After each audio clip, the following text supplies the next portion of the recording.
मुळ्याची चटणी तयार करण्यासाठी मी ते एक मुळा घेऊन त्याची साल काढून किसणीने किसून घेणार आहे। आपला सर्व मुळा किसला गेला की मिक्सरचे भांडे घेऊन त्याच्यामध्ये मी 2 हिरव्या मिरच्या, 5-6 लसूण पाकळ्या, कढीपत्त्याची काळी पाने टाकून मिक्सरला फिरवून घेणार आहे।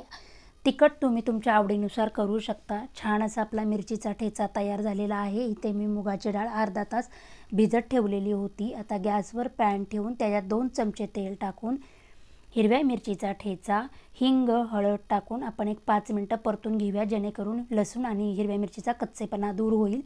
त्यानंतर मुगाची डाळ टाकून आणि किसलेला मुळा टाकून आपण त्याच्यामध्ये चवीनुसार मीठ टाकून एक 5 मिनिटांसाठी वाफ देणार आहोत, जेणेकरून आपली मुगाची डाळ आणि मुळा शिजला जाईल।